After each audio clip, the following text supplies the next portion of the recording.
Always I have been a charlatan, a register of human emotions. It was the eyes. She was good-looking, not gorgeous, rounded but not voluptuous, distinctive but not striking. She burst on the scene in 1915, an overnight sensation in A Fool There Was, her first film.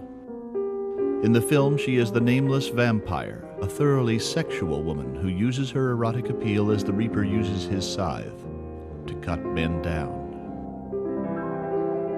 It was her eyes, dark, limned with powdered antimony sulfide called kohl, a preparation used especially in the Middle East. Every dream, every goal, every conquest was won with those eyes.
On the morning of the 9th of July, 1937, the entire library of the Fox Film Corporation burnt to the ground.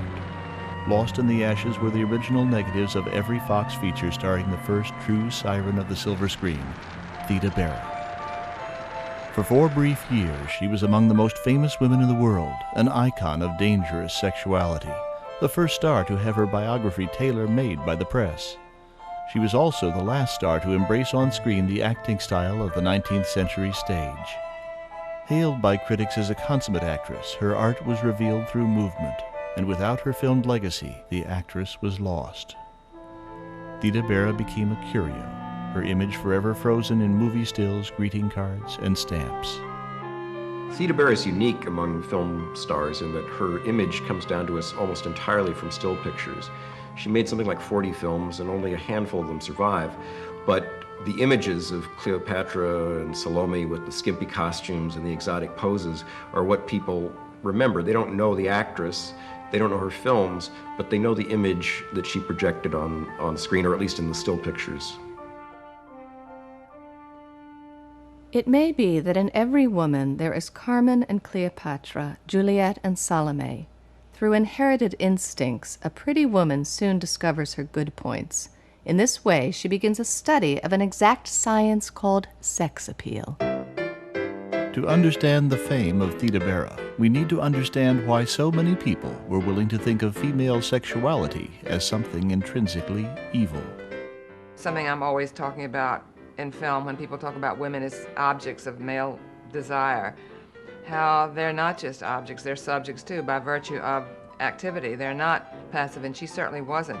I mean, if anything, she was the one who seduced men into passivity. There was something enveloping about this. She didn't keep to her space. Blame it on Charles Darwin. His ideas seized the imagination of the public as well as the scientific community. They applied his theories of evolution and natural selection to American society and called it social Darwinism. Social Darwinism became extremely popular in the early 20th century. Only those who were truly capable of fighting others were able to stay up on top. And by staying up on top, they essentially led the whole race further up as well.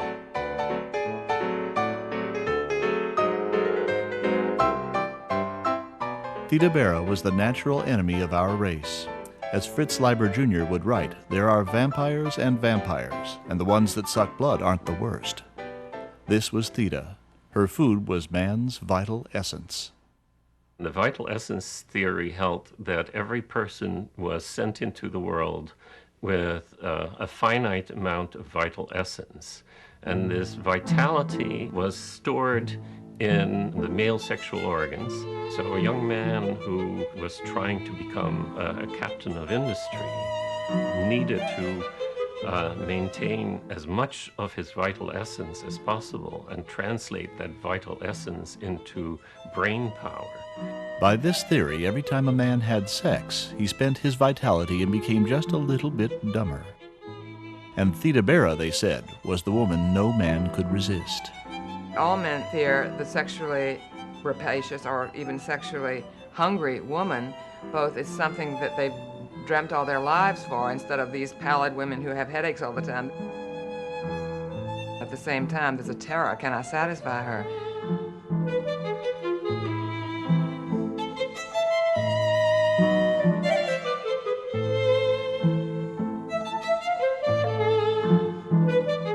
A fool there was, and he made his prayer, even as you and I, to a rag and a bone and a hank of hair. We called her the woman who did not care, but the fool, he called her his lady fair, even as you and I.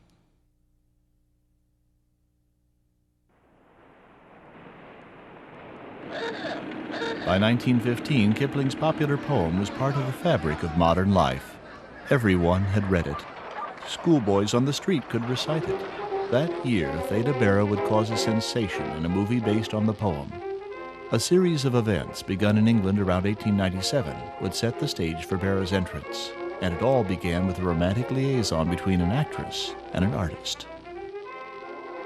A Fool There Was started life as a painting by Philip Burne-Jones in 1897 of a woman, possibly Mrs. Patrick Campbell, the famous actress, leaning over her victim, smiling evilly at him with her hair spreading over him. The victim might have been a thin version of the artist himself, Philip Burne-Jones. As the story went, Philip had an affair with the actress. She dumped him for his more famous father. As revenge, Philip created a painting portraying her as a vital essence vampire, laughing over the husk of a used-up man. Rudyard Kipling wrote a poem called A Fool There Was, supposedly based on the painting.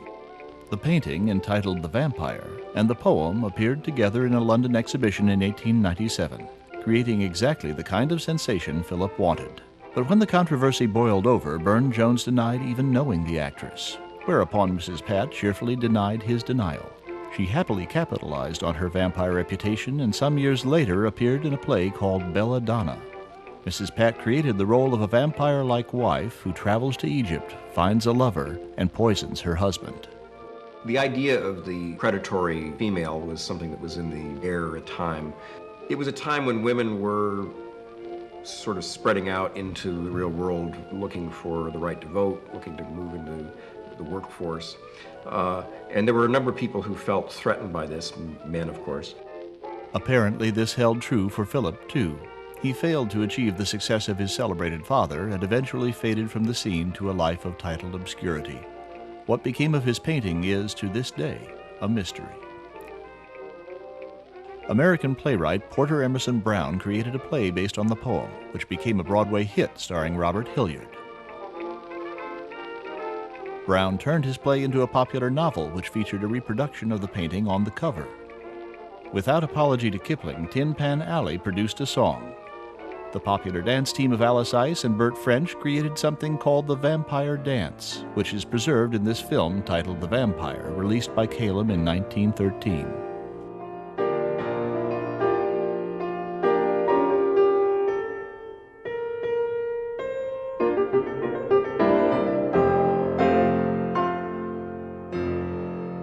Women vampires had become an international phenomenon. This was not lost on an ambitious 35-year-old Brooklyn theater owner by the name of William Fox. William Fox was a son of a bitch. He was a tight-fisted, grasping,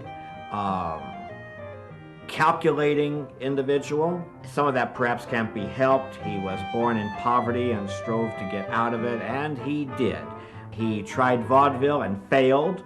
He went into he claimed the pants pressing business, others called him a rag picker. Then he was hoodwinked into putting his savings into a failing theater. He bought the theater and through his genius started expanding. Building his Nickelodeon theater business vertically, Fox expanded into distribution and eventually film production. Toward the end of 1914, Fox started to produce his own films. The first one was Life Shop Window, which was based on a play from the 1890s. And many of the early Fox films were based on plays. It was a trend in the industry to produce feature films based on plays. And one of the plays he acquired was Porter Emerson Brown's 1906 play, A Fool There Was.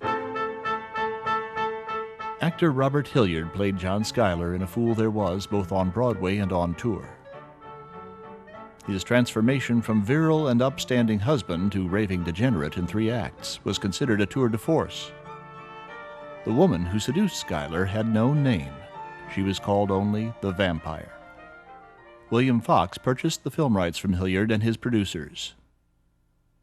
In the role of the Fool, he cast Edward Jose, who brought in an actor-director by the name of Frank Powell. Years later, Fox claimed that when he asked Hilliard about casting the woman, he was told it didn't matter.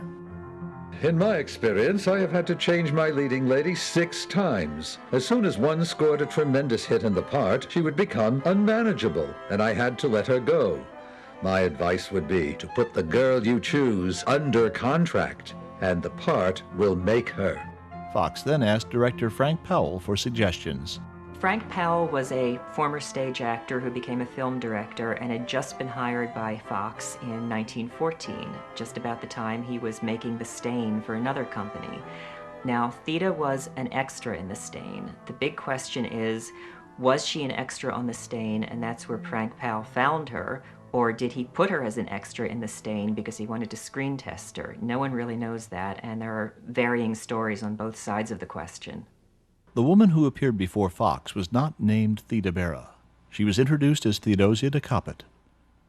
29 years old, she had 9 years' experience as a stage actress in minor roles. Other actresses like Virginia Pearson, with greater film experience, were suggested, but Fox wanted an unknown for his vampire. To launch her film career, he turned to his publicity team.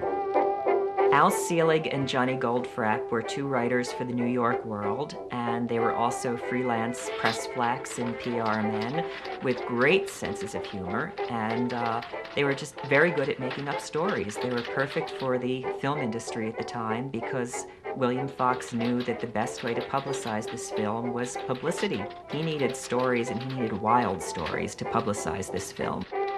Selig and Goldfrapp created the first manufactured star.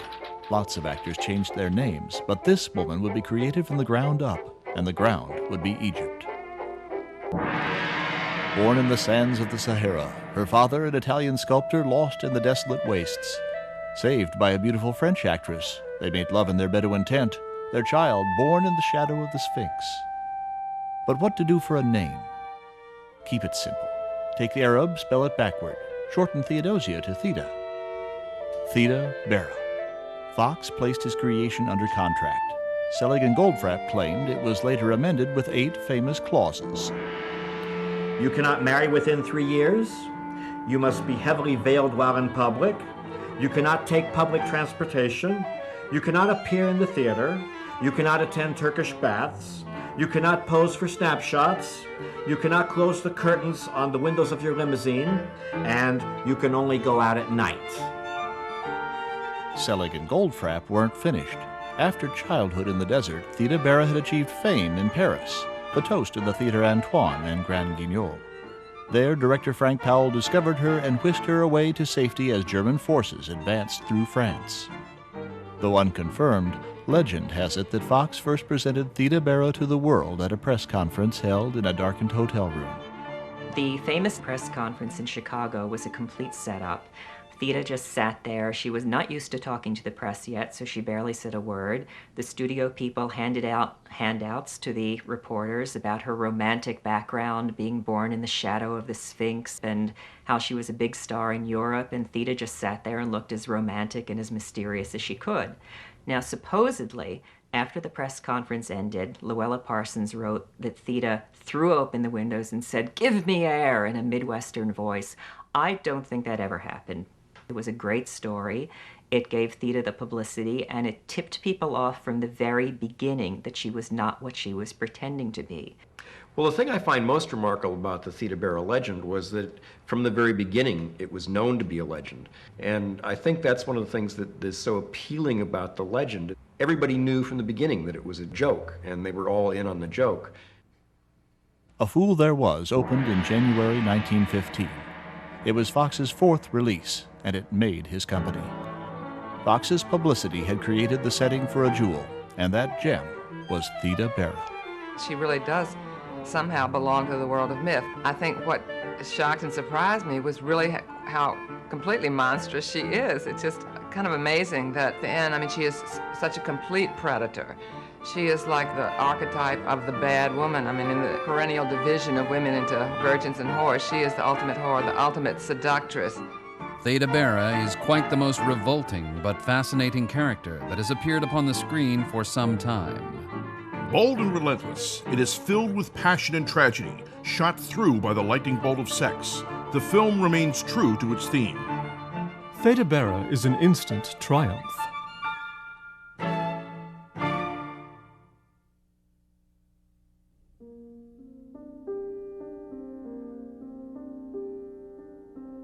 There is no birth certificate for Theda Bara.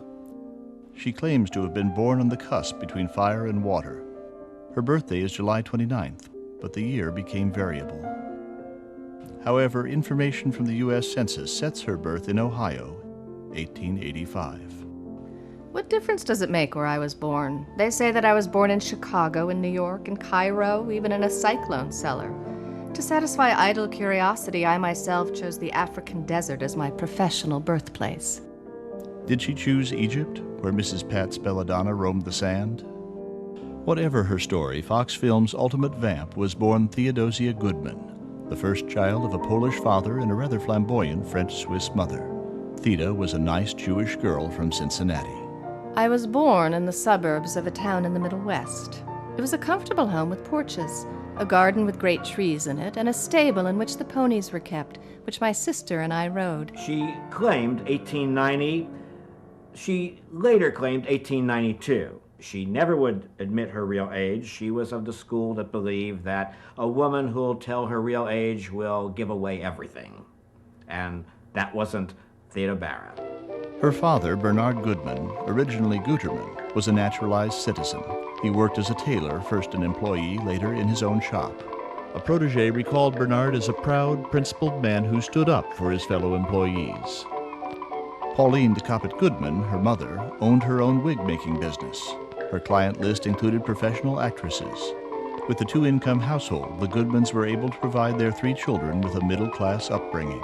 My mother was perhaps the most beautiful woman I have ever seen. She had waves of soft, rich Titian hair. Her skin was like rose satin. Her eyes were never sad like mine. Her marriage to my father was a true romance. Their first daughter was nicknamed Teddy by the family. Considering the fact that Theda was rather quiet as an adult, she was a surprisingly enterprising and mischievous child. She used to cut holes in the screen doors and run away from home wearing her mother's clothing. They actually built a cage for her in the backyard to keep her where they could find her. Theda's brother Mark was born in 1888. The little sister Lori followed in 1897. Bernard and Pauline brought their children up in the Jewish faith, and Theda's bat mitzvah was celebrated when she was 13. She had a very nice Midwestern Booth Tarkington childhood. Very normal, close family, about as normal a childhood as you can really find in any movie star I can think of. I always wanted to be the center of the stage, even when I was a baby. My favorite selection at the age of 6 was The Dirty-Faced Brat.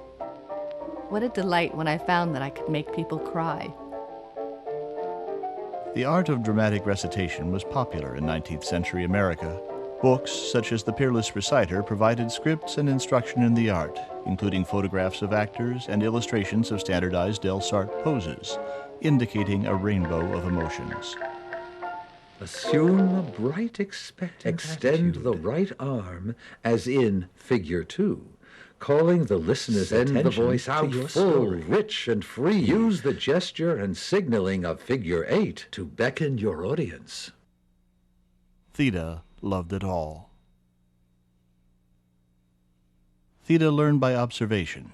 Once her mother fainted. Young Theodosia went to work. One part of me performed its restorative agency, aromatic spirits of ammonia, 20 drops, and a little water. The other part was mentally tabulating all the while the symptoms of her facial expression, labored breathing, and so on for future reproduction, all with the same idea. I may have a chance to use this in some part. Cincinnati, once gateway to the West, was visited by many touring thespians. During Theda's formative years, American actresses like Julia Marlowe and Maud Adams played the city. And while these were honored names, Theda was well aware that still greater acclaim belonged to the legendary names of Europe. Campbell from England, Duze from Italy, Bernhardt from France. Theodosia Goodman was completely theater mad.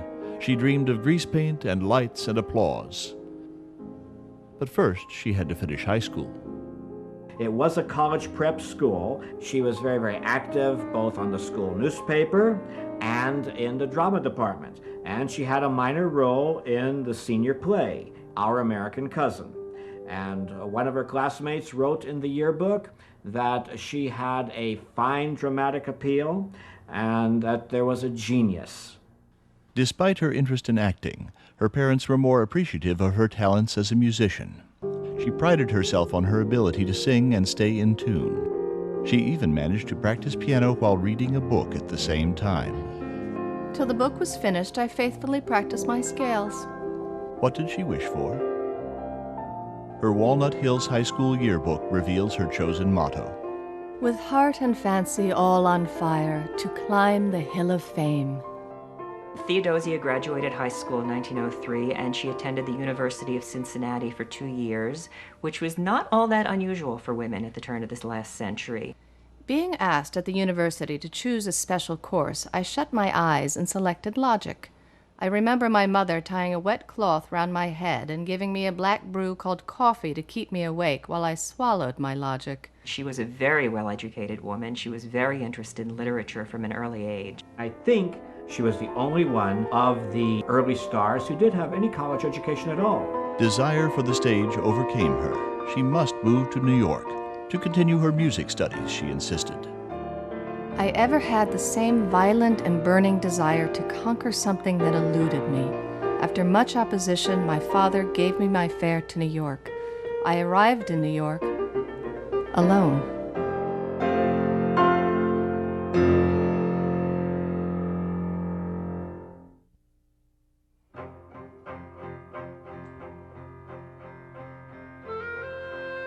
Theodosia had not come to New York for music.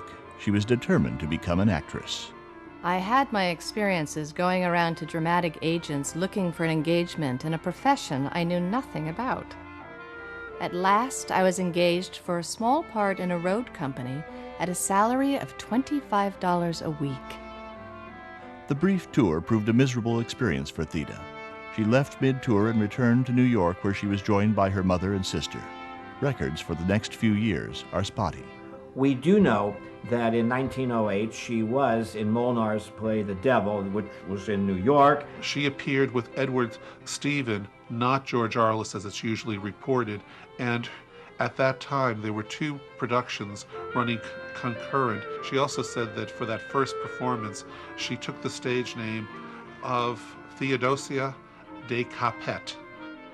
It's very frustrating for a biographer because Theda kept detailed scrapbooks of her career, but those from before 1914 were lost in an apartment fire. Later, she claimed to have been an actress in an English traveling roadshow doing Shakespeare. She claimed to have acted in Paris. She appeared in a national tour of The Quaker Girl, a popular operetta.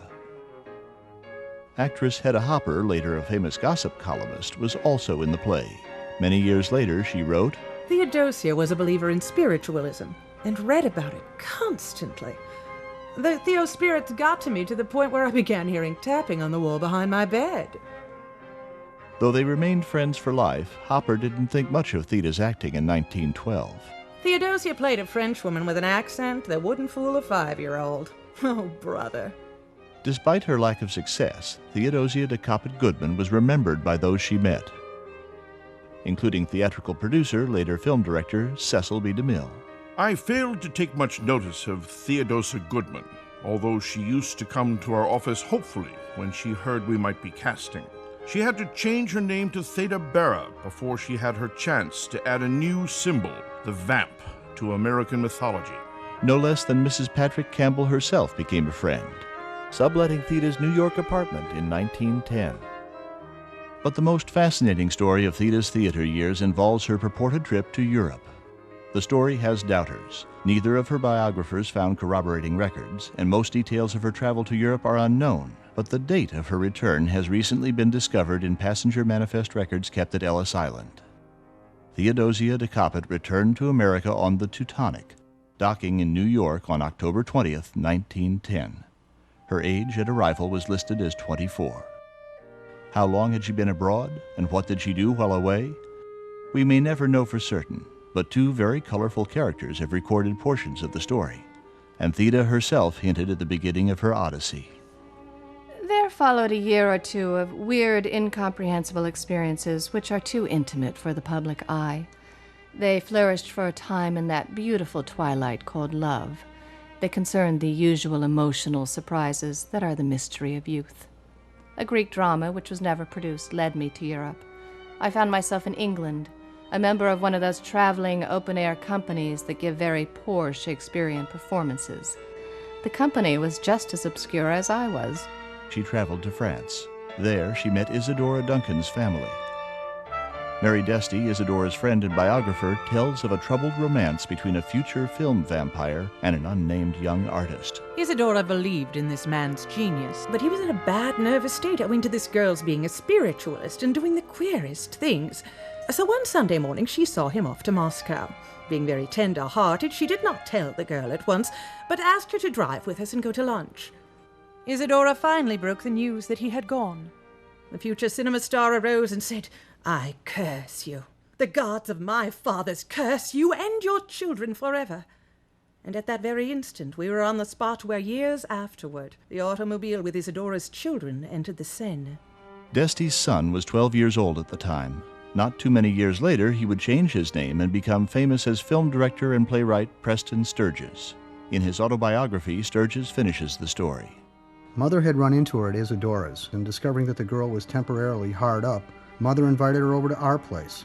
Her name was Theodosia de Coppet. She was about 17, very dark and snaky, and just at the end of some kind of adventure with a member of the Duncan family.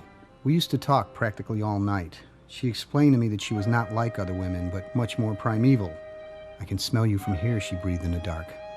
"I don't mean anything unpleasant, you understand. I mean as a tigress might smell her prey before leaping on him." I'm sorry to report that I was never leaped upon, and presently Theodosia's father came through with a check, and Mother and I put her on the boat train. I returned to New York, a slender, pale, sad-eyed girl. Nearly 9 years on the stage and still no real success. But she is a determined person. She doesn't turn to something else and just says, "The hell with it, I can't do that, I'll go do something else. I'll be a nurse or a teacher or a typist or a telephone operator." No, I want to be an actress. And by golly, she pursues it. One day I was going along the street and a man came up and spoke to me. He was very polite, very apologetic. He told me he was an agent for moving pictures.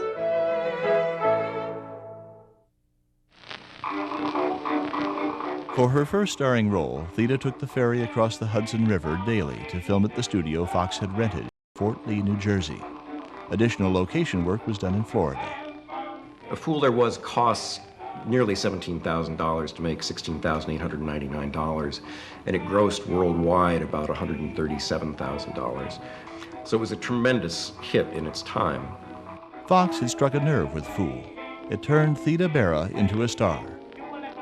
And through her success, it made his company. This is one of the interesting things about her all the way through. She uses up men. I mean, she exhausts them and depletes them. Apparently, the streets of New York are sort of littered with her ruined ex-lovers. These sort of homeless men come up and sort of hold on to her, and she sort of scorns them. And this one in particular follows her on the boat, and he has a gun, and he's going to kill her. And in this sort of magisterial way, she doesn't flinch, and she sort of puts her hand up and presses the gun down.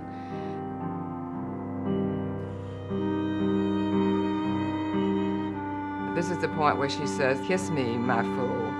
And this line is sort of reverberated through the decades. What the phrase "kiss me, my fool" really means is, show me your manhood, and by showing me your manhood, you can show that even though you're a fool, you're still a man. He isn't able to do that, and it destroys him. He has been driven to a level so low that he is neither male nor female anymore.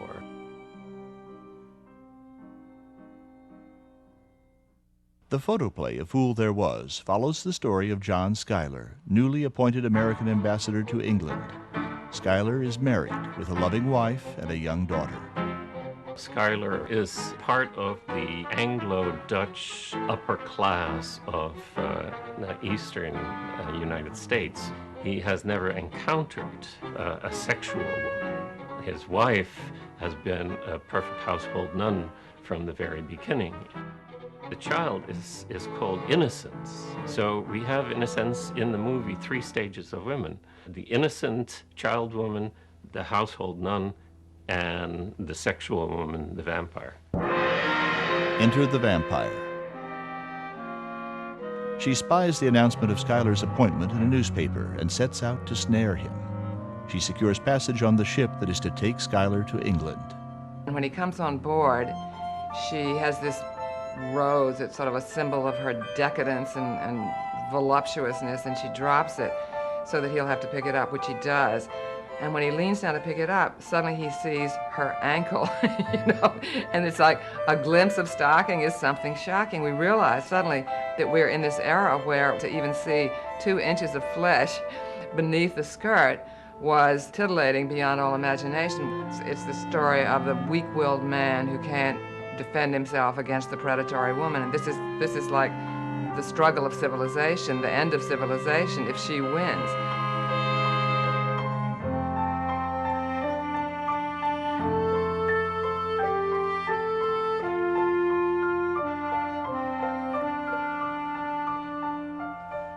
Cut to Italy.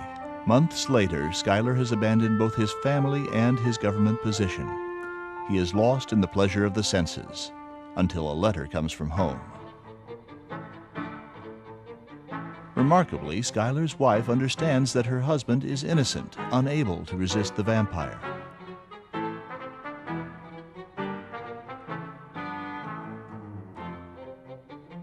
After Schuyler and the vampire return to America, the faithful wife seeks out her weakened man to bring him home. Just when she appears to be successful, the vampire arrives. It's not for nothing that she's called the vampire, because the kiss that she plants, for example, on the husband in the movie becomes the vampire's kiss. It becomes the kiss whereby she essentially draws the vitality out of the husband. And it becomes the central image of the movie, and it becomes the most shocking image of the movie, simply because everyone who saw that realized that this was, in a sense, a form of taking the vitality, taking the man's semen and drawing it into herself. Schuyler is finished, a used-up wreck. Well, I love the scene where she's crawling down the stair like a snake.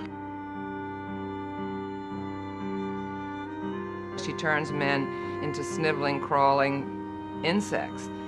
And this, too, is in accord with certain theories of the time about a woman taking away a man's vital essence, that sex itself was something that rotted the brain.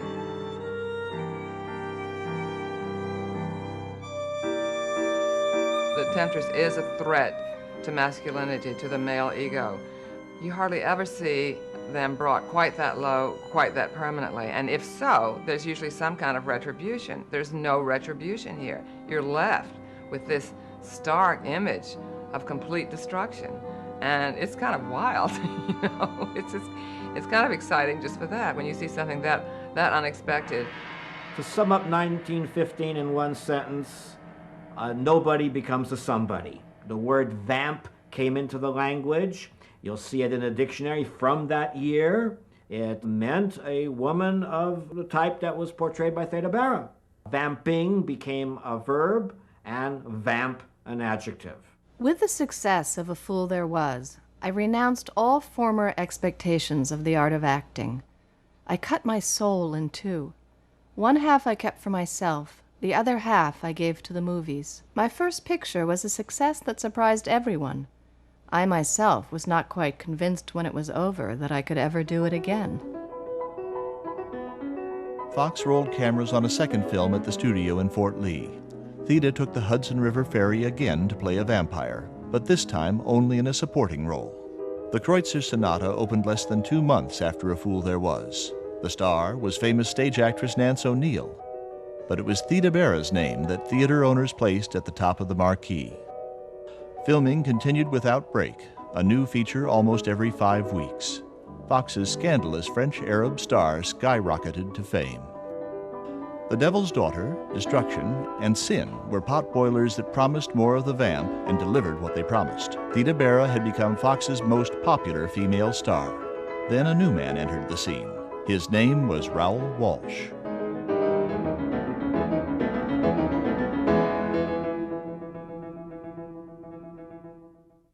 Theda's biggest production of the year was Carmen.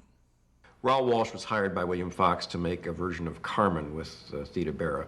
The story of Carmen was public domain, and Cecil B. DeMille was making a version with Geraldine Farrar, the opera star, on the West Coast. At the same time, Walsh was working with Theda Bara on the East Coast. In his autobiography, Walsh says he convinced Fox he could beat the DeMille production to release, using sets already constructed for a different story. But before Walsh could start, Fox required he get Bara's approval. I drove to 97th Street, where she was living with her mother and sister. I could hear DeMille's cameras clicking in my ears. All she had to do was say no, and Carmen would be grounded as far as Fox was concerned. After she had read the story, she gave me that siren smile which was making her famous, and nodded enthusiastically. I like it. When do we start? 2 days later, we were at Fort Lee, making the first sequences. I found an old piece of rose velvet brocade, an old sleeveless muslin waist, and added some glass beads, a Spanish comb, and coarsened my features and makeup to give to the face that defiant challenge of Carmen, the factory girl. That was the kind of girl I had become inwardly, and I succeeded in looking like her outwardly. Walsh was a dashing young director. As an actor, he had just played John Wilkes Booth in Birth of a Nation, released earlier that same year. Before this, he played the young Pancho Villa in a film shot partially on location with Villa himself. He and Theda enjoyed each other's company, which made Walsh's fiancée, actress Miriam Cooper, jealous, as she revealed in her autobiography. She was coarse, overweight, and unattractive. I thought she was terrible. Theda went out of her way to tweak her, making moo eyes at Raoul Walsh and things like that. Do I think anything went on sexually between them? Absolutely not. Theda did not have the time to do that. Hell, Fox was grinding films out at almost a film a month. Walsh, for his part, called Theda the most tolerant person he ever met in his directing career. When an on-set accident dumped his star in a lake, Walsh pulled her out. Sopping wet with her makeup running down her face and her hair a sodden mess, I expected her to explode and walk off the set. Instead, she gave me a watery grin and said, "These things happen." Both the DeMille and Walsh versions of Carmen were released with terrific publicity on the first day of November 1915. Critics praised both films. The dueling Carmens became a national event. Advertisements proclaimed the unique qualities of the Fox production in terms that would make P.T. Barnum proud. It was the movie event of 1915. Charlie Chaplin did a burlesque making fun of both movies and of the original opera. Birth of a Nation has more historical significance, but Carmen was the movie event of the year. Mark Sullivan, who did a monumental history of America from 1900 to 1925, covers Carmen. He barely touches on Birth of a Nation. Despite its popularity, Theda's Carmen is at present, like most Fox silents, a lost film. By the end of her first year in the movies, Theda Bara had starred in 10 Fox productions. In 9, she had played variations of the vampire. The word vamp was now a verb. We manufactured films more or less as one would manufacture sausages.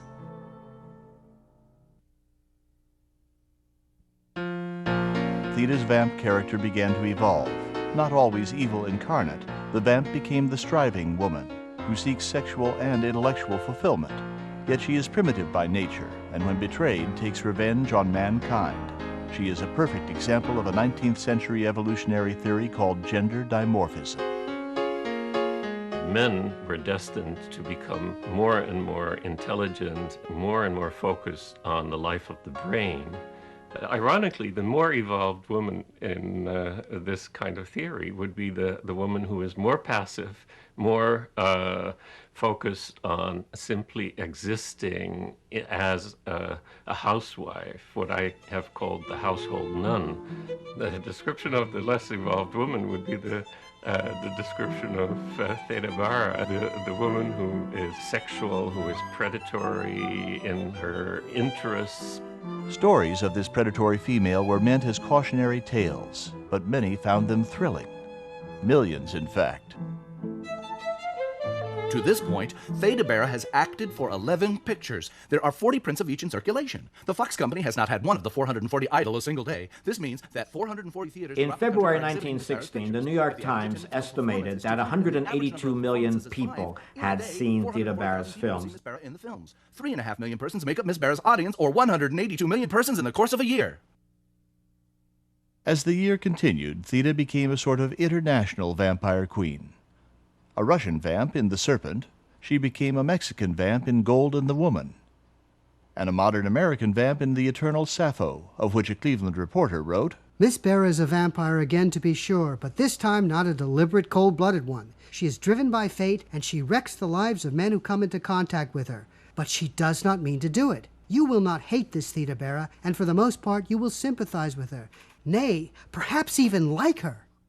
Theda Bara was the vamp. The LA Times called her the champ vamp.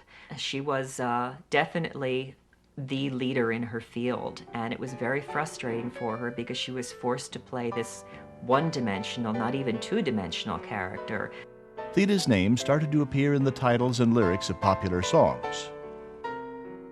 Photoplay magazine offered the recipe for the Theda Bara sandwich, a spicy affair described as the sandwich that bites a little and says more.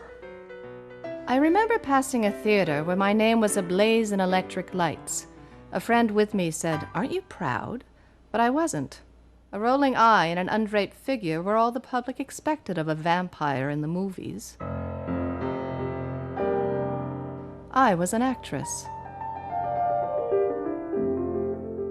In mid-June, Fox released Theda's 5-reel version of East Lynne. It is the second of Theda Bara's features known to survive. Here, she is not a vamp at all. The story, both as novel and play, had survived as a popular standard for half a century. By 1916, it is likely that almost everyone knew the plot before they entered the theater.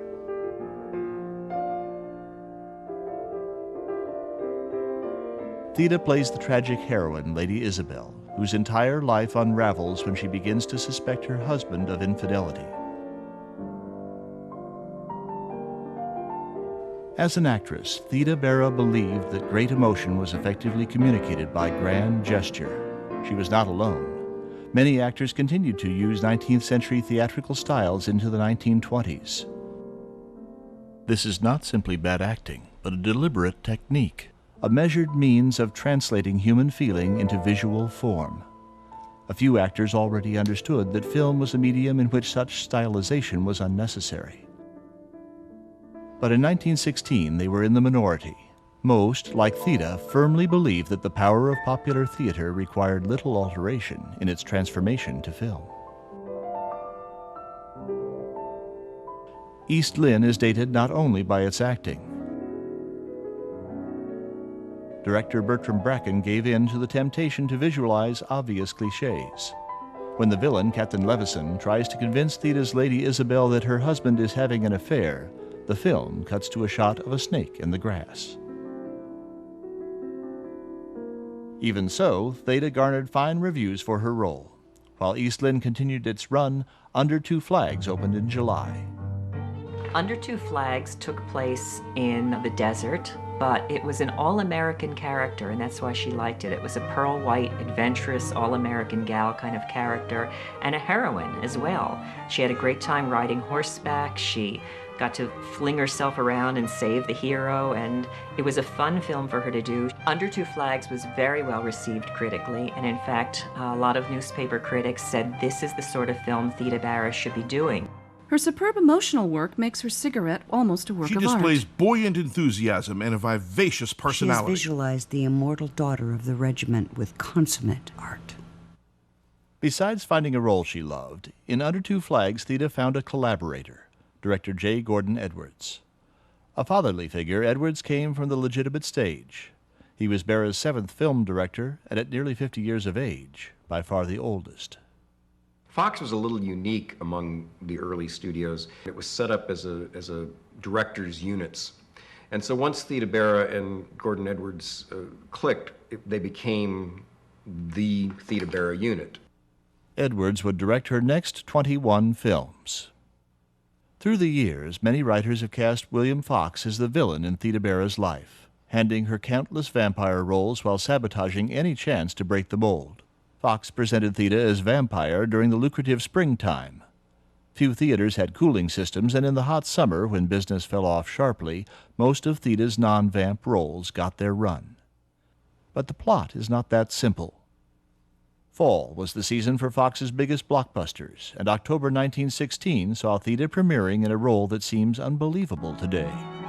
Fox Film Corporation proudly presented a spectacular production of Shakespeare's immortal play, Romeo and Juliet, with 31-year-old Theda Bara playing innocent, virginal, teenage Juliet. As with Carmen, Fox's Romeo competed with a big-budget production from another studio, with 2 big names to Fox's 1. Francis X. Bushman and Beverly Bain were rival stars, while Theda had the lesser Harry Hilliard as her Romeo. Both Fox and Metro produced Romeo and Juliet in 1916. It was the last time that Fox would compete with another studio for the same title. Critical consensus went with Theda Bara. Miss Bara is a better Juliet than Miss Bain, for she brings to the play's tragic moments all the steam heat that the cool Beverly lacks. Theda had succeeded in 4 sympathetic roles in a row, and she had played Shakespeare, even though in a silent film. Maybe she really could free herself from the curse of the vampire.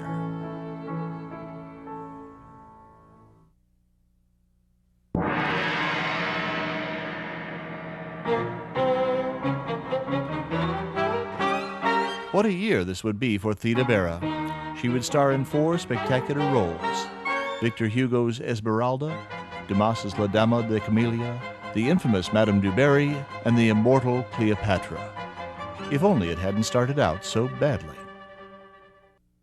The story of the Darling of Paris, which was very loosely based on the Hunchback of Notre Dame.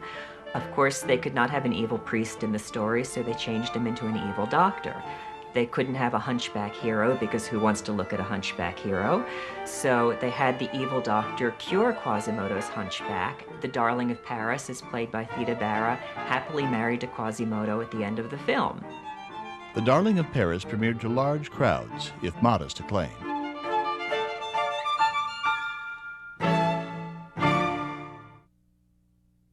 Though completed in the spring, Fox held back Camille until September. In April of 1917, the United States had declared war on Germany, and America's youth signed up to fight. No new Theda Bara production would appear during the hot summer. When Camille was finally released, Fox advertised it in superlative terms. Camille was a masterpiece of Bara art, a Theda Bara super picture. She had no time to bask in the glory. Theda had worked all summer. With J. Gordon Edwards, she was putting the finishing touches on the biggest film of her career, the movie that would define Theda Bara to the world.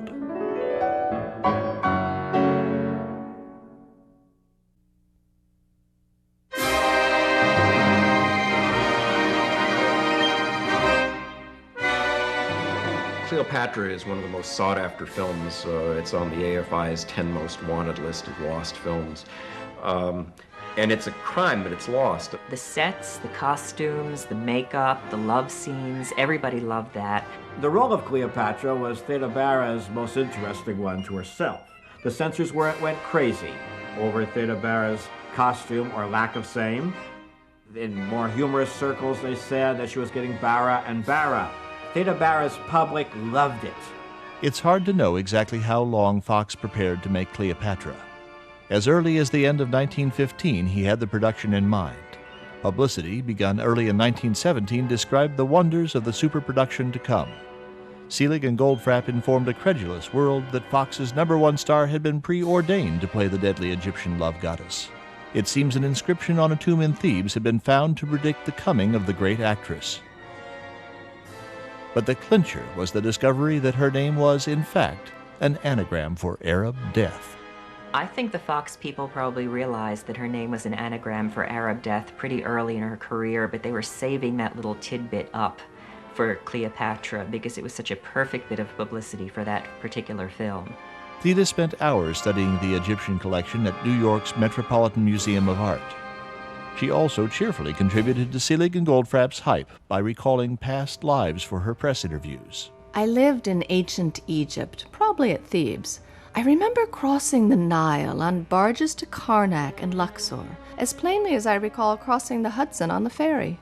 To make Cleopatra, Theda would have to do more than cross the Hudson. All of her films had been made on the East Coast, but Fox had opened a studio in Los Angeles, and Theda would have to leave her beloved New York City whether she liked it or not. When she arrived in Los Angeles in May, Fox installed his #1 star in a huge mansion on West Adams Boulevard. A Los Angeles Times reporter gave a first-hand description of the star for the benefit of local readers. Miss Bara talks exceedingly well on her art, esoteric Buddhism, English literature, and the plumbing in California bungalows. There's not one thing you can tell her about Cleopatra, from politics to sandals. She even concocted a perfume with the help of perfumer Alice Hammond. Cleopatra was Fox's biggest production to date. Sets filled the new Fox backlot and beyond. More sets were constructed 50 miles northwest on the beach at Ventura. The Battle of Actium was filmed off the coast of Balboa 50 miles to the south. Selig and Goldfrapp claimed that 3,000 people worked in the cast and crew. A little later, it seems, they added a zero and called it 30,000. But the breathtaking spectacle of Cleopatra was not limited to sets covered with crowds of extras. The material of Theda's costumes, one wag claimed, cost $1,000 a yard. Yet she seemed to be wearing only 10 cents worth. No less authority than the New York Times agreed that this was simply a matter of historical accuracy. Miss Bara wears 50 distinctively different costumes, many of which are so thoroughly in tune with the period that they are likely to cause not a little comment. I've gotten over being self-conscious in regard to my costumes. And to think, once I cried for 2 days over having to appear in a one-piece bathing suit in A Fool There Was. Fox carefully wrapped this juicy tale of sex and skin in the papyrus of historical authenticity. He surrounded Theda with co-stars of unimpeachable integrity, including noted Shakespearean actor Fritz Leiber as Julius Caesar. The script of Cleopatra is quite an extraordinary script and a very well-developed screenplay. On set, Theda appeared to enjoy collaboration with director J. Gordon Edwards. I have the scene thought out in a general way, but upon coming into it, I changed many things. Mr. Edwards kindly allows me to work out my own ideas. Not everyone, however, found this queen quite so easy to work with. By the time Theda Bara is making Cleopatra Salome, when she's at the apex of her career, she is lording it over other people. At least this is the record. This came as a result of that star status. where people are adoring you and you can do no wrong. It could also have come from standing nearly naked on a set surrounded by hundreds of people waiting for the next camera setup. When she left her star status behind her, this shed very, very quickly. Theda left a very different impression on Fritz Leiber Jr., the 7-year-old son of Theda's movie Caesar. One very hot day, my mother took me on a streetcar to see my father. There were some stuffed leopards that I think were real, and a golden statue of a woman with her breasts bared. I thought the statue was real gold, but now I'm sure it wasn't. My father was wearing a toga. He introduced me to a woman with thick black hair and dark eyes with makeup. I was a little bit intimidated because of her headdress, but she was absolutely nice to me and not in any way scary once I'd gotten used to her. She was Theda Bara. There was a Negro man in the scene with her, dressed as a slave, I guess, and she was perfectly nice to him, even though people often weren't so nice to colored people in those days. I don't recall the dialogue, but I remember they stayed in character.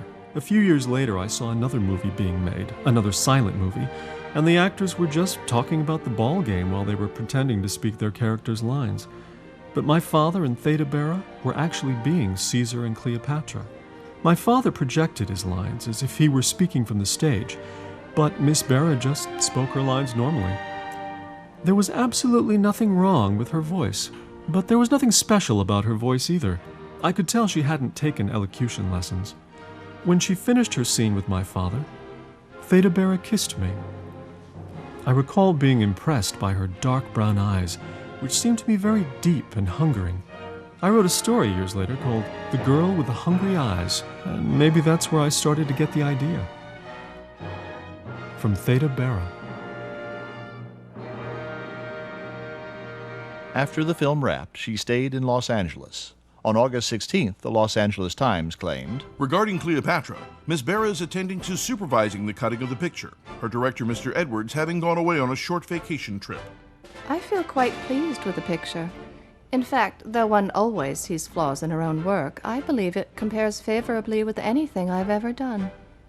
The Theda Bara superproduction of Cleopatra premiered in New York City on October 14th, 1917. The New York Times loved it. The result is an uncommonly fine picture that was unreeled for the first time at the Lyric Theater last night before an audience, which included the dazzling Miss Bara herself. An avalanche of advertising covered the country. In New York, 77,000 people saw it in an 11-week unprecedented run. Cleopatra and Salome are probably the most popular, sought-after ones today, I believe, because of the acting, because of the length, and because of the spectacular scenes in both movies. When Cleopatra came out, you had a real blockbuster. According to Fox Publicity at the time, Cleopatra cost $500,000. In fact, it only cost $293,471. It was common to exaggerate production costs in those days. Later, Fox Publicity claimed that the 11-week run at the Lyric had actually been 6 months. Such hype was hardly necessary. Cleopatra played theaters around America for 2.5 years. Yet today, the film has been lost. The last time anybody knows of anyone seeing Bara's Cleopatra was in 1934 when Cecil B. DeMille looked at it in preparation for his own production of Cleopatra starring Claudette Colbert. The original negative of Cleopatra, along with most of Fox's other silent films, is presumed to have perished in a vault fire in Little Ferry, New Jersey in 1937. While the film itself is lost, film historian Philip Dye has meticulously cataloged hundreds of still photographs that remain, tracing their relationship to the original script. His reconstruction gives a fascinating taste of what the original must have been like.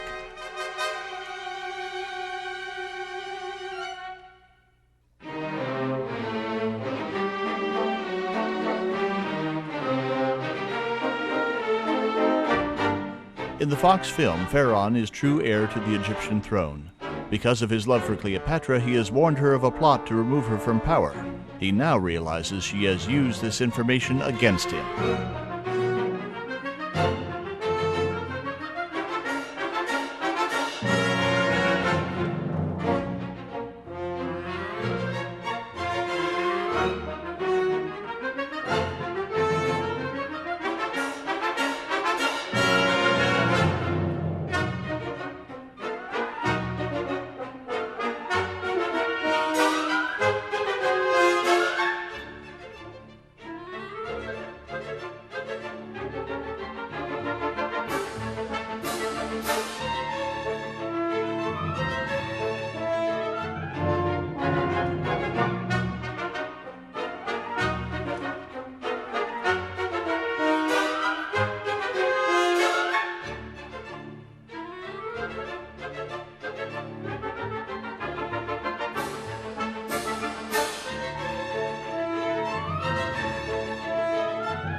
In addition to this work, a single fragment from the original film has been found and preserved.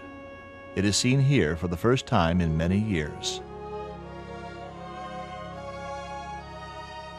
Unless more can be found, this is all that remains of Theda Bara's greatest triumph.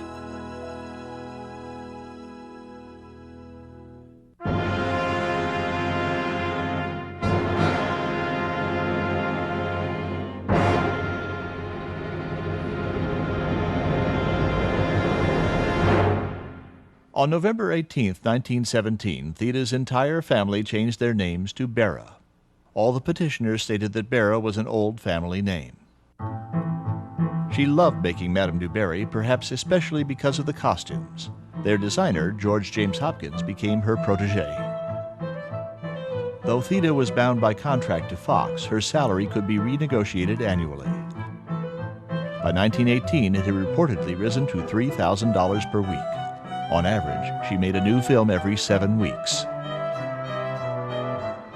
Theda wanted a vacation. Instead, Fox gave her more vamp roles. Her first release of 1918, The Forbidden Path, was typical. Innocent girl, seduced by artist, becomes debauched vamp seeking revenge. She was typecast by both her public and by Fox. Fox put her into the vamp movies because they made money, but it's true that people wanted to see her as a vamp. Though popular, Theda's reviews were slipping. What had once seemed bold became, by repetition, predictable. Miss Bara has substituted a low-cut gown for any attempt at clever acting. Another reviewer, noting Theda's Rubenesque physique, suggested that perhaps she should change her name to Theda Bara. But perhaps the unkindest cut came from a paper called the Brooklyn Eagle. Theda Bara's Cleopatra could never tempt a man to be late for dinner, much less give up the throne of Rome. When she was not repulsive, she was funny. Despite her critics, Theda's films, including The Rose of Blood and Madame du Barry and The Forbidden Path, continued to prove solid hits. Internal memos prove that in mid-1918, Fox still considered William Farnham and Theda Bara his biggest stars. Not that Fox wanted it to stay that way. He divided his output into low, medium, and high-budget productions. Fox sought to introduce new faces in cheap films, develop them into modest stars through medium-budget productions, then move them up to the top spot as their popularity spiked. He signed June Caprice to play good girl roles because she won a Pickford look-alike contest. But looking like Mary Pickford wasn't the same as being Mary Pickford. Jewel Carmen was a backup ingenue who proved more trouble than she was worth. Second-string vampires included Virginia Pearson, Madeline Traverse, Sonia Markova, and Valeska Surratt, who left the movies shortly after Fox spent a fortune promoting her. Theda Bara remained Fox's main attraction. He even released a cartoon in the animated Mutt and Jeff series called Meeting Theda Bara. Theda was unusually enthusiastic about her next production, The Soul of Buddha. It was loosely based on the true story of Mata Hari, whose arrest and execution had been reported only months earlier. Theda's vampire spy, named Bava Hari, was reformed by true love, but dies while dancing in a Paris cafe at the hands of a homicidal Buddhist priest. Theda's enthusiasm for this strange tale was simple. She wrote it. According to the Fox studio records, The Soul of Buddha was written by Theda Bara. The original story was. They paid her for it, certainly, and it's on their official records as her story. The Soul of Buddha was not well received. The Soul of Buddha is a sodden conglomeration, with Miss Bara finally dying an air-clawing death. Miss Bara simply vamps all over the place. In spite of this, her personal popularity was at an all-time high. She volunteered to sell war bonds at public rallies. This is Liberty Day. Today it is our privilege to loan our government the money to free this world from despotism forever and ever. She started that drive by announcing that she would give $5,000 if 100 men in the audience would each take a $50 bond, and nearly caused a riot. She reached that goal. In February 1918, she was informed that the 158th Infantry Regiment had selected her as its godmother by unanimous vote. She accepted at once. But while Theda visited her soldiers, there was trouble on the Fox lot. Movie receipts were falling. The war was blamed, but in addition, late in the year, the public was frightened by the worldwide influenza pandemic. People wore masks on the street and avoided indoor crowds. Many movie theaters shut their doors for the season. That year, the flu took 500,000 American lives and killed more worldwide than in all of World War I. According to Fox's numbers, until 1918, film rentals had been rising from $1 to $3 million each year. Now they were flat while production costs were up. Due in part to star salaries, net profit was down. For 1918, Fox Film Corporation earnings shrank to half that of the previous year. William Fox was getting nervous. Meanwhile, Theda Bara was making her next big epic.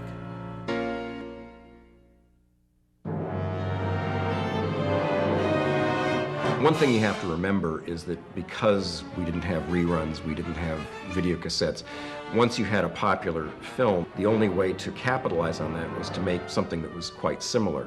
And Salome was designed to satisfy that need to see Cleopatra again in an exotic role on a grand scale. Theda was back in Los Angeles again, living comfortably at a second West Adams Boulevard address. Do I love California? You will believe I do when I tell you I arise an hour earlier than I need to in order to spend the time in my wonderful garden. Designer George Hopkins worked closely with Theda to create historical costumes of an extremely brief nature. Elaborate sets were built and hundreds of extras cast. Theda, in lofty terms, spoke of her desire to interpret the work of a great playwright. As Salome, I tried to absorb the poetic impulse of Oscar Wilde. I tried to interpret the extraordinary, the hopeless moral disintegration of a woman's soul.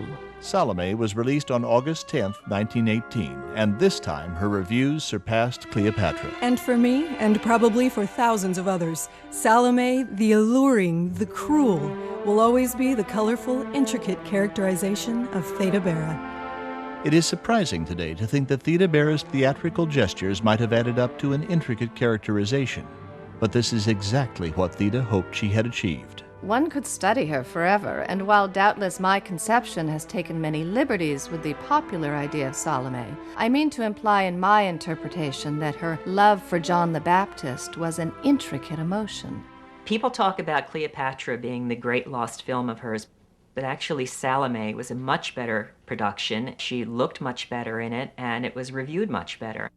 Salome was a hit, but overall, balance sheets for the film industry were grim. So in the summer, even before the release of Salome, Fox began to reissue some of his old films, including at least 4 of Theda's. The Two Orphans, The Clemenceau Case, and of course A Fool There Was returned to first-run houses. Fox gave a new push to Cleopatra, which had never really left circulation. William Fox would flood the market with Theda Bara films in order to give his company an infusion of cash. Releases kept coming, both old and new. 7 weeks after Salome, Fox released When a Woman Sins. 6 weeks after that, The She-Devil. Some extra publicity was gained from the fact that The She-Devil was a comedy, featuring Theda's own pet bear cub, named Theda Bara. The film I'd love to see of hers is The She-Devil. It's the only comedy Fox ever gave her to do, and unfortunately it was released the same week that World War I ended. It just kind of disappeared. It was the end of 1918, and Theda Bara's contract was due to expire in 5 months. Returning to New York, she met with William Fox in person, determined to ask for a vacation and a pay raise. Sets were already being prepared for her next epic, a Theda Bara superproduction titled The Queen of Sheba. Shortly after the new year, she received a panicked cable. West Coast papers had reported that Theda Bara had died. She responded with her own press release. I expect to return to Los Angeles soon, to live and to die the host of deaths, which I hope still await me in my career. Theda Bara, January 9th, 1919. 2 days later, news of her demise was again reported. January 11, 1919, flash. Theda Bara to leave Fox. Theda Bara may not remain with Fox following the conclusion of her contract in May, according to authoritative word just received from New York. Flash. February 13th, Theda Bara and Gordon Edwards split. Miss Bara is to have a new director for the pictures remaining under her Fox contract, said contract expiring shortly. The end of Theda's days with Fox was a vicious cycle. They said, well, you're making not that much money, so we're not going to give you good production values. And she was frustrated by 1919. She really stopped caring. This is the first time in her career when she started showing up late, when she started leaving early, when she was just so disgusted by that point that she just stopped giving 100%. Fox exploited her. He used her up. She made Fox. And when he had used her up, he threw her away. And that's why I have a fairly low opinion of the man.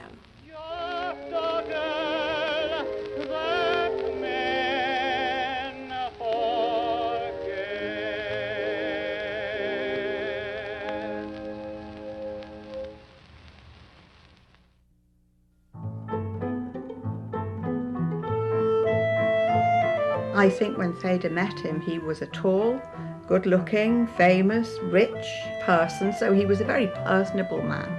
And even though when I was in California and he was sort of arrogant and autocratic, he was also totally kind and caring. And I would imagine that's how he was with Theda. I feel he treated me the way he treated her.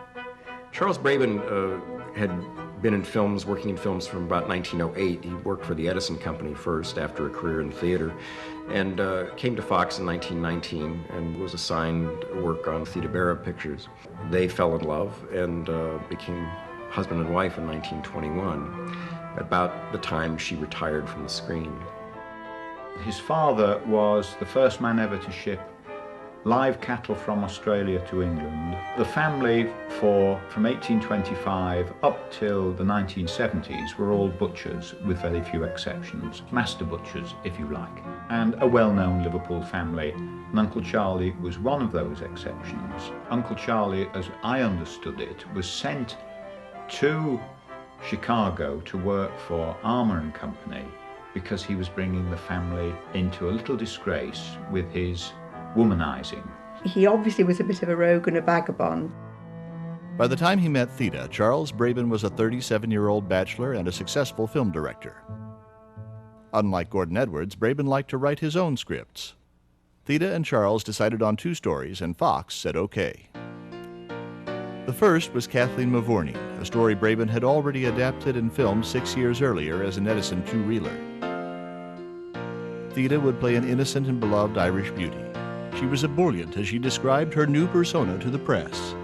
This is the best role I've ever had. There isn't the slightest trace of the vampire in Kathleen. How I delight in this quaint little Irish girl. I have adopted her heart and soul. This film was to be the big film of her career in 1919 when she really needed a hit in order to make her marketable to other studios. She wanted it to be a non-vamp film. She wanted it to be a natural film where she got to, as she said, laugh and jump and skip and be happy and be a natural, normal human being. Luella Parsons, no friend of Theda's, called it one of the best performances of her career. But despite a positive critical response, Kathleen Mavourneen was bound for trouble. A lot of Irish groups protested at the depiction of Irish peasantry, and some Irish groups protested at the fact of an openly Jewish actress playing a traditional Irish heroine. There were actually riots, there were stink bombs thrown in theaters. There was nothing sour, however, in Theda's relationship with Brabin. They liked each other. A lot. From an old Belasco play, they next made La Belle Russe, a story of 2 dancers, twin sisters, one sweet and true, the other not. The evil Theda tries to switch identities to claim an inheritance from the family of her sister's husband. In the Brabin-Bara version, however, Theda spends most of her screen time playing the good sister. Since publicity played up the vamp, Theda and Charles had pulled a sort of bait and switch on their audience. Come for the vampire, stay for the good girl. It didn't work.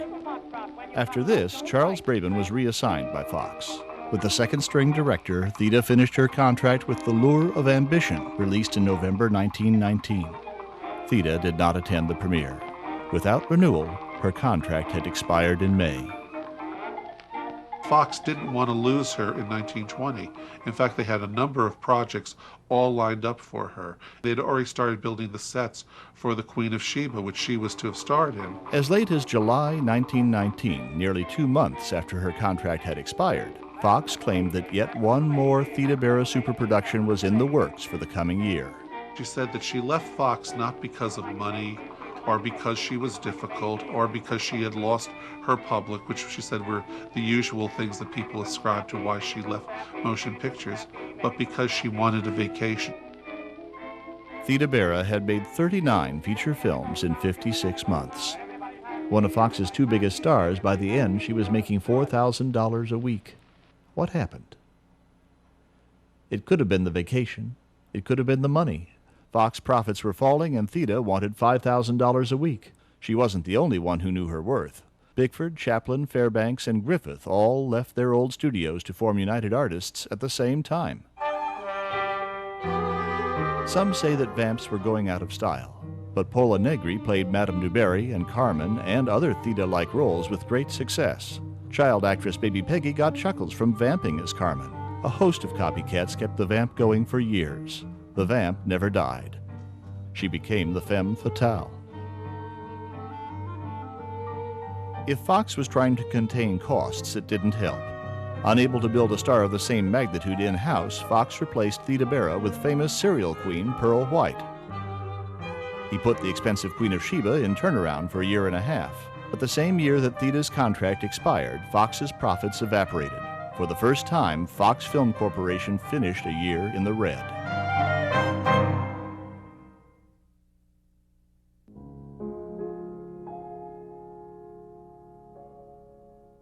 Have you ever met a woman who hunched her shoulder and looked sideways at a man to attract him?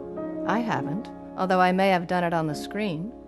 Why did I do it? Because people prefer an exaggerated fiction to a subtle fact, and because it is much easier to project the obvious than the profound.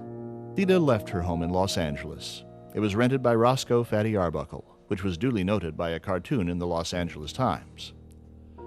She vacationed in Europe and considered possibilities for the future. Even though there were lots of projects that were in development for her, she walked away from Fox, and she was quickly signed up by a Broadway producer who wanted to put her back on Broadway in a play called The Blue Flame. The big question about The Blue Flame is, did Theda know what a horrible play it was, and why did she take it? A.H. Woods, who was the producer, was known for doing camp even before the word camp was known. The Blue Flame is the story of a Frankenstein-like scientist who tries to recreate life after his beautiful fiancée is struck by lightning.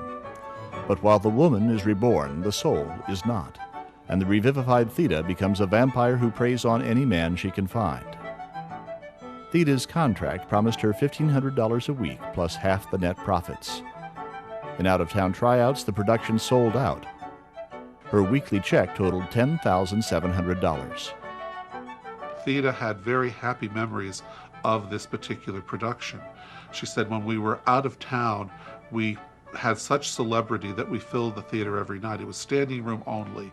People loved the play, they loved her, and then they came to New York. And she said, those naughty critics, they were waiting for me. My favorite review of The Blue Flame said that at the end of the third act, she made a speech in which she said that God had been very kind to her. Probably she referred to the fact that at no time during the course of the evening did the earth open up and swallow up the authors, the star, and all the company. After 2 months on Broadway, A.H. Woods took the show on the road, where it continued to fill houses. For Theda, The Blue Flame managed to be both a financial success and a professional disaster. Instead of a crackling good time, the play seemed more like unintentional self-parody. Theda and her sister Laurie returned to Europe. On the boat, Laurie met a newspaperman, fell in love, and married him in Paris. When Theda returned to New York, Charles Brabin was waiting on the dock. Theda Bara, aged 35, and Charles Brabin, 39, were married by a justice of the peace in Greenwich, Connecticut on July 2, 1921. It was the first marriage for each. I think it was a marriage of adult love. I don't know how passionate a marriage it was, but they were great friends. What appealed to her, she said first, was the way he walked. He strode across a room, and she said even into the 1950s, she could still just stand there and watch him walk across a room. While Brabin continued to work for Fox, directing such films as The Broadway Peacock with Pearl White, Theda toured in vaudeville. From the stage, Theda asked her audience what sort of role she should play when she returned to the movie screen. The answer came back loud and clear: vamp. Theda returned to play housewife to Charles, but she did not consider herself retired. Meanwhile, newspapers were full of Theda sightings. She was going to sign with First National. No, she wasn't. Producer B.P. Feynman had her under contract, Todd Browning, to direct. It didn't happen. She was working on a picture with producer C.C. Burr. It never appeared. Then, Theda received an offer from Selznick Pictures. My father used to boast that in 1922 there were five pictures playing in Times Square which were Selznick movies. On November 3, 1922, at a lavish party held for 2,000 guests at the Ritz-Carlton Hotel in New York City, 20-year-old David O. Selznick announced that Theda Bara would star in a Selznick picture for $5,000 a week, and it was destined to be a mammoth spectacle. My father was a very optimistic individual, and according to all reports, was very exuberant and very excited about signing Theda Bara. He was looking for a role for Theda Bara that was not just the vamp, something where she had some intelligence, some sympathy, and not just the lady who seduces every man in sight. They made big announcements, taking ads in motion picture world saying, Theda Bara in a Selznick picture, the easiest way from the great stage success. And then, all of a sudden, David's father, Louis Selznick, had a stroke, which turned his entire operation into chaos. They had these two pictures waiting release. They went to the bank to get more money. The collateral wasn't there. Suddenly there isn't going to be the easiest way. There isn't going to be any way. And very sadly for my father, he didn't get to produce his first movie until he was, I think, 24.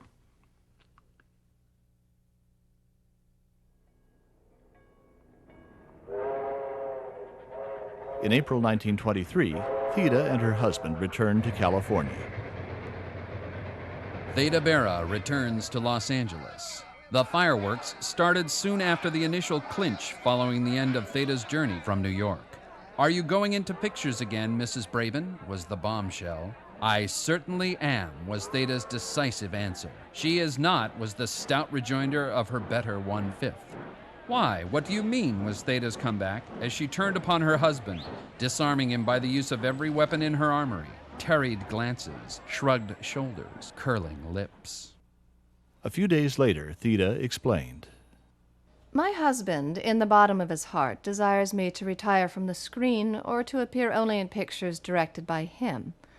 I want to retire from the screen when I get ready, but I want to go out in a blaze of glory.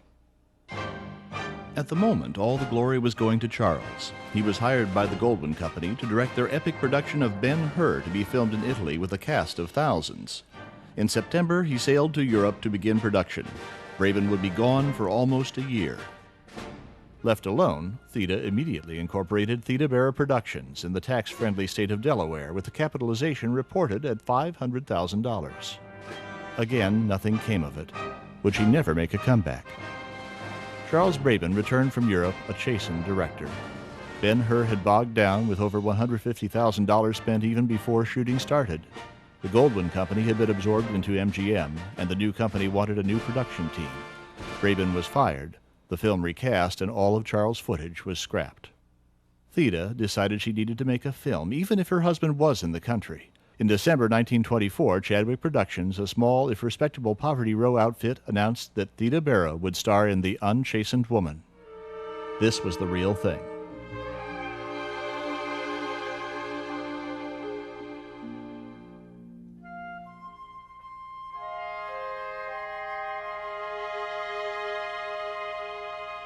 Unchastened Woman, her comeback film, which is theoretically a sympathetic role, though she plays around with it in different ways. This is a kind of vamp is Madonna, Madonna is vamp role.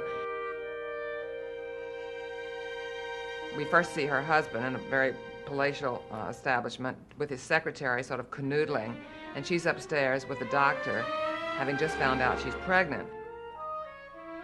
And she's all rapt and excited and can't wait to tell her husband. And then she walks down this grand staircase, so she has a wonderful entrance and oversees this scene going on down below. And horrified, she sneaks back upstairs and decides not to tell him.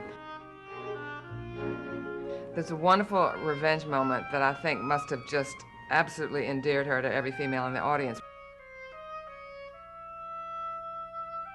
She brings the secretary in and pretends to be friendly with her and says, I want to give you something, and gives her a dress of hers. It's a beautiful dress. The secretary is thrilled. She's just so surprised. So she decides she's going to wear it on her next date with the husband. The husband, sitting in some garden, there she is in the dress, and he looks, recognizes the dress. It's the dress that Theda Bara had worn the night they became engaged. I mean, it's like boiling the bunny. It's a great, it's a great moment. And he's horrified, and it really is the beginning of the end of his relationship with the secretary, because somehow it brings home to him what he's done. So she goes off to Europe. She has this sort of wonderful, sort of slightly dual personality in Venice, where she's living the high life with all these men courtiers, and at the same time being the perfect mother.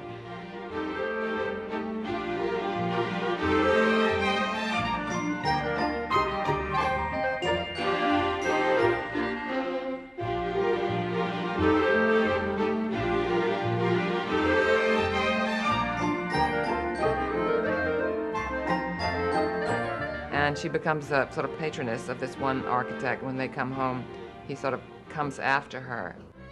Meanwhile, her husband is broken up with the secretary, but he wants her back, but she won't come back. He thinks she's having an affair with the architect.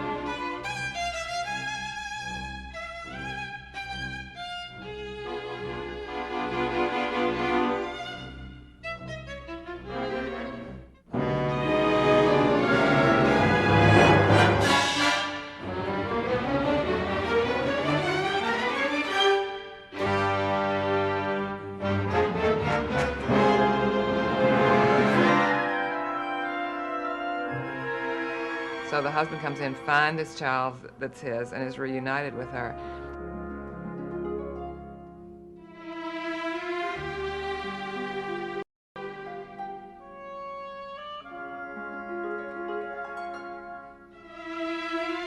So she really does cover a considerable range.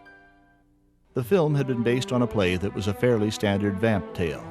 Theda's version changed the plot to make her character completely sympathetic.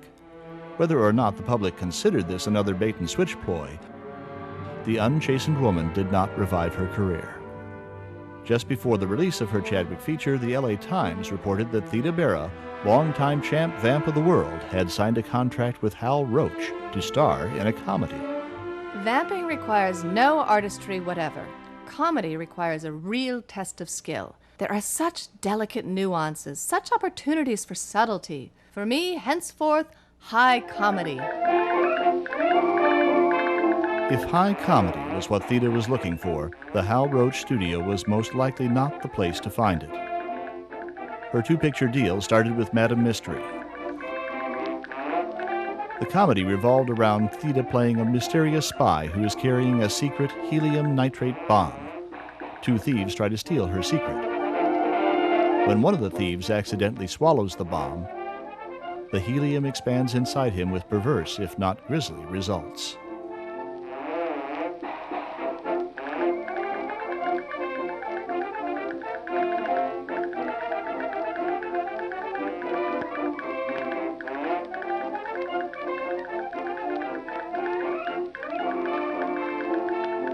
Theda chose not to make another film with Roach.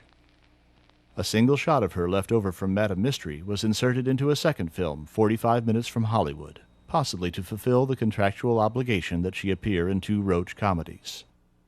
Thus ended the career of Theda Bara, not in a blaze of glory, but as a dying ember.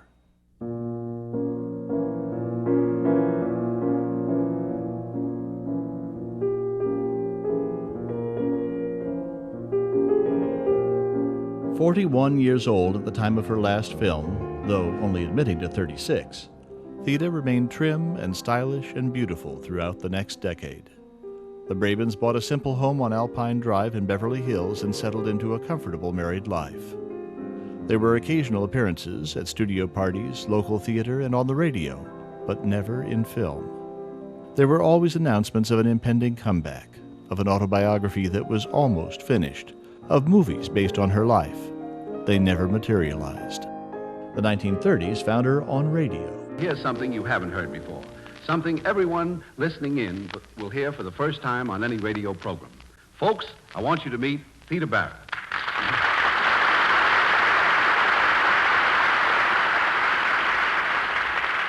Theda, I've been looking forward to meeting the #1 vampire of all time. Thank you, Ken.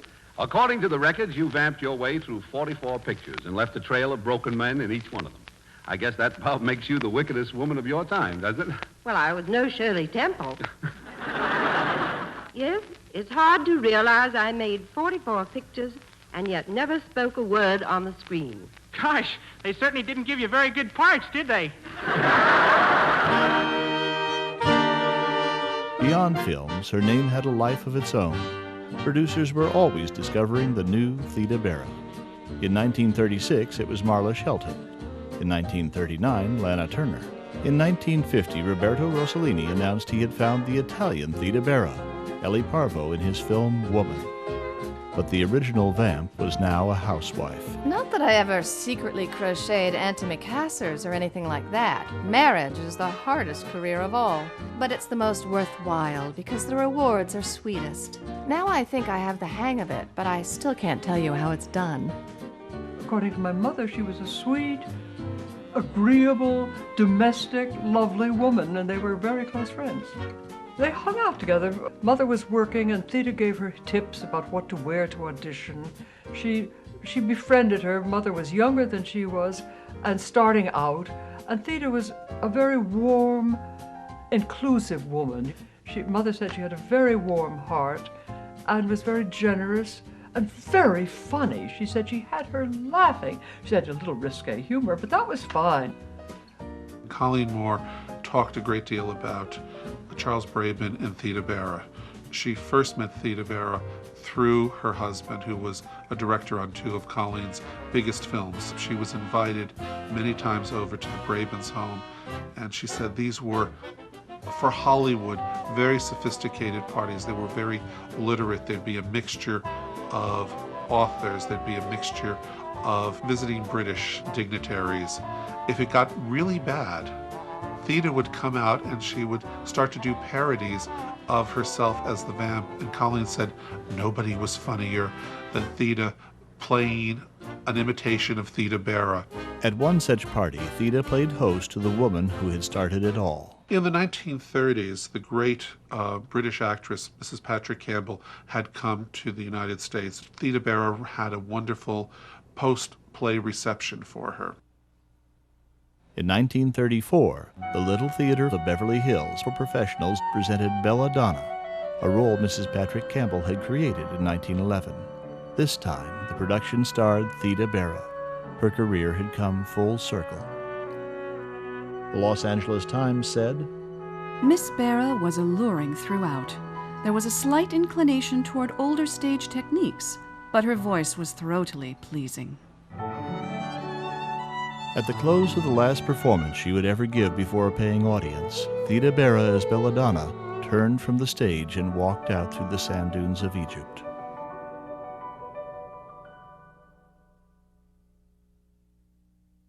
She was never without offers, but ultimately she would find fault with any plan, as Representative Alan Brock discovered when he tried to bring her back to the stage in Summerstock in 1947. Theda and Alan worked to try to showcase Theda Bara in a way that would allow her to seem appropriate to the modern-day audience. Unfortunately, they couldn't come up with the project. The thing that Alan became aware of very quickly was the fact that she was far too rich and far too comfortable to do anything that wasn't going to be 100% satisfying to her. Edward Firstman, a family friend, told Ron Giannini, Theda was a very private person, dignified, every bit a lady. While Charles, well, he was a gung-ho guy, living up life to the utmost of his capacity. She was the practical one in the family because he was a pixie. The fact that they did stay together until she died indicates they must have had some tolerance and affection for each other in times when divorce was even then quite common. Their relationship to the end was tinged with the sweet playfulness of young lovers. Historian DeWitt Bodine, visiting her house in the 1950s, observed a birthday card from Theda to Charles, propped on the dresser. The inscription inside read, "To my darling Moochie Moo, from your wiffle tree." Los Angeles, April 7th, 1955. Theda Bara, the silent screen's vamp, died tonight in California Lutheran Hospital. She was 65 years old. Critically ill with abdominal cancer, Miss Bara entered the hospital February 13th. She was really 69. Theda had managed to put that one over on everyone.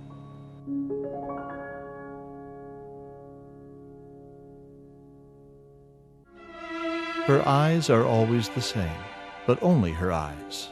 The movies are lost, but the tremendous variety of her image remains visible on thousands of silver paper prints.